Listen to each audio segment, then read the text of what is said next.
Friends, girl friend తో romance చేస్తున్న ఈ వ్యక్తి సడన్ గా తన వైఫ్ లేచి చూసేసరికి ఒక్కసారిగా ఆశ్చర్యపోతాడు. ఎందుకంటే ఈమె 8 నెలల నుండి కోమాలో ఉంటుంది. దీనిని అవకాశంగా తీసుకొని ఈ వ్యక్తి తన గర్ల్ ఫ్రెండ్ ని తన ఇంటికి తీసుకొని వస్తాడు.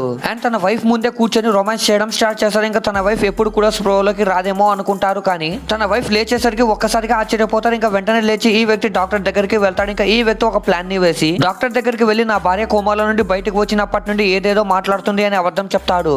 ఇంకా డాక్టర్ కూడా ఎక్కువ రోజులు కోమాలో ఉండడం వల్ల ఇలా జరిగి ఉంటుంది అని చెప్తాడు. ఇంకా తన భార్య డాక్టర్ తో నా భర్త అబద్ధం చెప్తున్నాడని చెప్పడానికి ట్రై చేస్తుంది. కానీ డాక్టర్ ఈమె మాటలను అసలు వినిపించుకోవడం. ఇంకా డాక్టర్ ని తీసుకొని ఈమె ఒక బోర్డు మీటింగ్ కి వెళ్తున్నాడు. ఆ మీటింగ్ లో అందరి ముందు ఒక రికార్డింగ్ ని ప్లే చేస్తున్నాడు. రికార్డింగ్ లో ఈ వ్యక్తి అలాగే తన గర్ల్ ఫ్రెండ్ తన వైఫ్ ని ఎలా పక్కకి తప్పించాలన్న దాని గురించి మాట్లాడుకుంటూ ఉంటారు. ఇంకా ఈ రికార్డింగ్ ని కంపెనీ గ్రూప్ లో పెట్టగానే ఈ వ్యక్తికి పాపం ఏం జరిగిందో చూసే ముందు మీకు ఈ డబ్బుల కంటే మీ అమ్మ ప్రేమ గొప్పదని భావిస్తే వీడియోని లైక్ చేసి ఛానల్ ని సబ్స్క్రైబ్ చేసుకొని కామెంట్ లో లవ్ యూ మా అని టైప్ చేయండి. చివరికి కంపెనీ ఓనర్ వీడియోని చూసి ఈ వ్యక్తిని కంపెనీ నుండి తీసేస్తాడు. ఈ వ్యక్తి జైలుకి వెళ్తాడు.